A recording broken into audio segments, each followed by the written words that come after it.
নমস্কাৰ, এই মুহূৰ্তত প্ৰতিগৰাকী দৰ্শকক স্বাগতম জনাইছো। সন্ধিয়াৰ কেইবাটাও গুৰুত্বপূৰ্ণ খবৰ দিব বিচাৰিছো। এইবাৰ বাংলাদেশৰ চৰকাৰৰ দৰে পৰিস্থিতি হ'ব হিমন্ত বিশ্ব শৰ্মা চৰকাৰৰ। কোনে এইদৰে মন্তব্য কৰিছে এই মুহূৰ্তত প্ৰতিটো তথ্য জনোৱাৰ চেষ্টা কৰিছো। বাংলাদেশৰ চৰকাৰৰ দৰে পৰিস্থিতি হ'ব হিমন্ত বিশ্ব শৰ্মা চৰকাৰৰ। এবাৰ চৰকাৰ ধ্বংস কৰিবলৈ ওলাই আহিব লাখ লাখ জনতা। অত্যন্ত গুৰুত্বপূৰ্ণ খবৰ, বিজেপি চৰকাৰ ফেচিষ্ট চৰকাৰ বুলি মন্তব্য। দেশৰ আইন কানুন একো নামানিলে এইখন বিজেপি চৰকাৰে।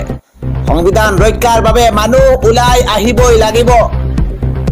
মুখ্যমন্ত্ৰী হিমন্ত বিশ্ব শৰ্মাক বৰখাস্ত কৰিবলৈ ৰাষ্ট্ৰপতিলৈ পত্ৰ প্ৰেৰণৰ হুংকাৰ বিধায়ক মুজিবুৰ ৰহমানৰ।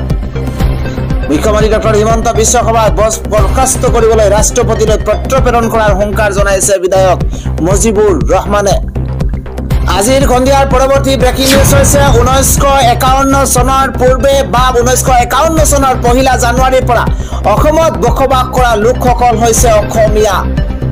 এটা ডাঙৰ খবৰ জনোৱাৰ চেষ্টা কৰিছো। 1951 চনত খিলঞ্জীয়া অসমীয়াৰ ভিত্তিবৰ্ষ হিচাপে নিৰ্ধাৰণ কৰা হৈছে। বৰ্তমান অসমত অসমীয়াৰ সংজ্ঞা দুটা।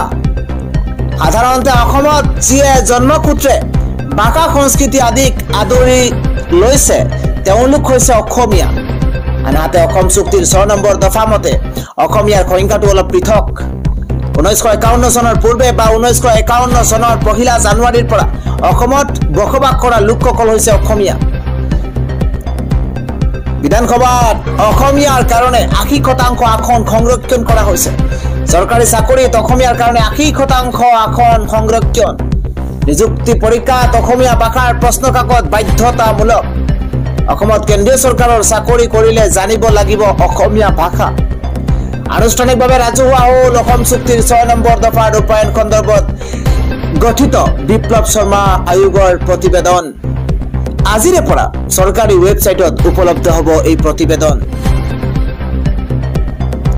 এই প্ৰতিবেদনখন 3টা ভাগত ভাগ কৰা হৈছে। ইয়াৰে 40টা ৰাজ্য চৰকাৰৰ পৰামৰ্শ, 12টা কেন্দ্ৰীয় ৰাজ্যৰ আৰু 15টা কেন্দ্ৰীয় চৰকাৰৰ বিষয়। 1951 চনত খিলঞ্জীয়া অসমীয়াৰ ভিত্তিবৰ্ষ হিচাপে নিৰ্ধাৰণ কৰা হৈছে। আজিৰ সন্ধিয়াৰ আন এটা ডাঙৰ খবৰ। এবাৰ শৃংখল চলিহাক বীৰ লাচিতৰ জীৱন আদৰ্শৰ সৈতে কোনো মিল নাই। হু ইজ শৃংখল চলিহা? কোনে এইদৰে ধমক দিছে, কোনে এইদৰে মন্তব্য কৰিছে জনোৱাৰ চেষ্টা কৰিছো। এটা বিশেষ খবৰ, political breaking news. Who is শৃংখল চলিহা? শৃংখল চলিহাৰ বীৰ লাচিতৰ জীৱন আদৰ্শৰ সৈতে কোনো মিল নাই। এবাৰ কটাক্ষ কৰা হৈছে শৃংখল চলিহাক। শৃংখল চলিহাৰ ব্যৱহাৰে বীৰ লাচিতৰ জীৱন আদৰ্শক অপমান কৰিছে। শৃংখল চলিহাৰ ব্যৱহাৰে বীৰ লাচিতৰ জীৱন আদৰ্শক অপমান কৰিছে। বীৰ লাচিত বৰফুকনে কৈছিল, দেশতকৈ মোমাই ডাঙৰ নহয়। ইছমাইল ছিদ্দিকীয়ে কৈছিল, দেশতকৈ জ্ঞাতি ডাঙৰ নহয়। আৰু সেইবোৰ অধ্যয়ন কৰিব লাগে শৃংখল চলিহাই। শৃংখল চলিহা এজন উশৃংখল মানুহ, উশৃংখল চলিহা। শৃংখল চলিহাই যদি নিজৰ ইতিহাস নাজানে তেন্তে আমাৰ ওচৰত সেই ইতিহাস আছে। অসমীয়া বিৰোধী যিবিলাক ৰাজনৈতিক শক্তি আছে তেওঁলোক যাতে কলিতে মৰহি যায়। আমি ডিব্ৰুগড়, যোৰহাট, শিৱসাগৰলৈ যাম, আমি সাজু। ডিব্ৰুগড়, যোৰহাট, শিৱসাগৰৰ মানুহক অসমৰ মস্তিষ্ক বুলি ভাবো। সম্পৰ্ক গঢ়িলেহে সম্পৰ্ক গঢ় লৈ উঠিব, সেই কথা সকলোৱে মনত ৰখা ভাল। মন্তব্য কৰিছে অসমীয়া পৰিষদৰ নেতৃবৰ্গই। আজিৰ আন এটা ব্ৰেকিং নিউজ। এবাৰ দুৰ্গা পূজা অনুষ্ঠিত কৰাক লৈ বাংলাদেশত উত্তপ্ত পৰিস্থিতিৰ সূচনা হৈছে। এবাৰ বাংলাদেশত পালন কৰিবলৈ নিদিয়ে দুৰ্গা পূজা। তাক লৈ বাংলাদেশৰ পৰিস্থিতি এক অবৰ্ণনীয় হৈ পৰিছে। হাজাৰ হাজাৰ মুছলমান ওলাই আহিছে আৰু পূজাৰ শংখ ঘণ্টাৰ শব্দই যেন ব্যাঘাত জন্মাই মুছলমান লোকসকলৰ আজানত। তাক লৈ বিৰোধিতা কৰিছে। দুৰ্গা পূজাক লৈ ডাঙৰ খবৰ আহিছে, আমি মুছলমান দুৰ্গা পূজা অনুষ্ঠিত কৰিবলৈ নিদিওঁ বাংলাদেশত। দুৰ্গা পূজাৰ শংখ ঘণ্টাৰ শব্দই ব্যাঘাত জন্মাই আজানত। হিন্দুসকলে নিজৰ মাজতেই অনুষ্ঠিত কৰক দুৰ্গা পূজা। দুৰ্গা পূজা অনুষ্ঠিত কৰা শান্তিৰ পৰিৱেশ বিঘ্নিত নকৰিব। বাংলাদেশত দুৰ্গা পূজা অনুষ্ঠিত নকৰিবলৈ প্ৰতিবাদ। এবাৰ দুৰ্গা পূজা অনুষ্ঠিত কৰাৰ সিদ্ধান্ত বাতিল নকৰা পৰ্যন্ত প্ৰতিবাদ অব্যাহত ৰখাৰ ঘোষণা প্ৰদান কৰা হৈছে। দুৰ্গা পূজা অনুষ্ঠিত কৰাৰ সিদ্ধান্ত যিমান সময় বাতিল নকৰে প্ৰতিবাদ হবই। দুৰ্গা পূজা আৰু মন্দিৰ কমিটিক 5 লাখ বাংলাদেশী টাকা দাবী দুৰ্বৃত্তৰ। আমি মুছলমান দুৰ্গা পূজা অনুষ্ঠিত কৰিবলৈ কেতিয়াও নিদিও। সন্ধিয়াৰ পৰৱৰ্তী ব্ৰেকিং নিউজ। মুছলমান অধ্যুষিত অঞ্চলক পাকিস্তান আখ্যা দিয়া হৈছে আৰু কঠোৰ হৈছে দেশৰ উচ্চতম ন্যায়ালয়। এটা ব্ৰেকিং নিউজ। মুছলমান অধ্যুষিত এলেকাক পাকিস্তান আখ্যা দিয়া কাৰ্যক নিন্দা সুপ্ৰিম কোৰ্টৰ। দেশৰ কোনো ভূখণ্ডক পাকিস্তান বুলি কোৱাটো সাৰ্বভৌমত্বৰ পৰিপন্থী। এক গোচৰৰ শুনানি গ্ৰহণ কৰি উচ্চতম ন্যায়ালয়ৰ এই মন্তব্য, ভাৰতৰ কোনো অংশক আমি পাকিস্তান বুলি ক'ব নোৱাৰো।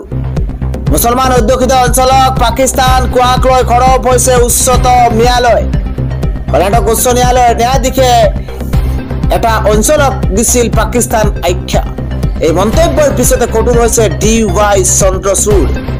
ক্ষমা খুজিব লগা হ'ল কৰ্ণাটক উচ্চ ন্যায়ালয়ৰ ন্যায়াধীশ ভি শ্ৰীখানন্দই।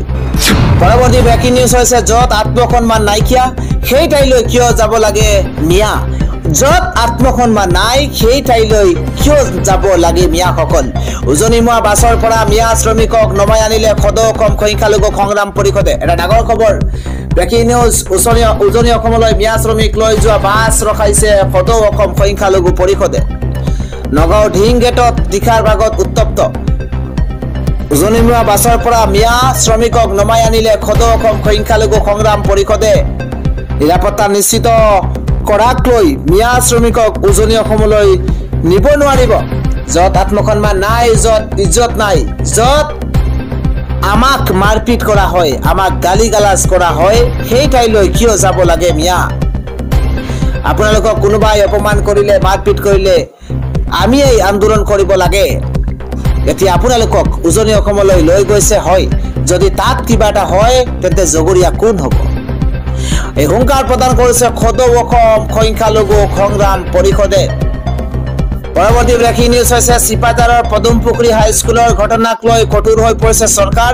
চিপাঝাৰৰ পদুমপুখুৰী হাইস্কুলৰ শিক্ষক কৰ্মচাৰীক অৱশেষত শাস্তিমূলক বদলিৰ নিৰ্দেশ দিছে চৰকাৰে।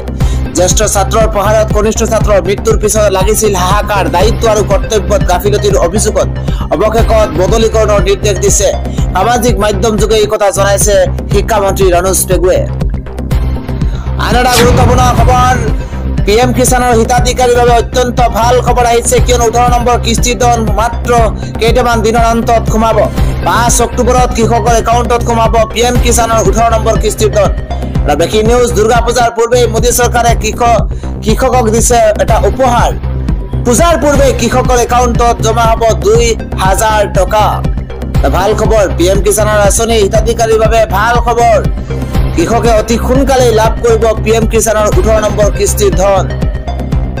18 নম্বৰ কিস্তিৰ ধন মুকলিৰ তাৰিখ ঘোষণা কৰিছে চৰকাৰে।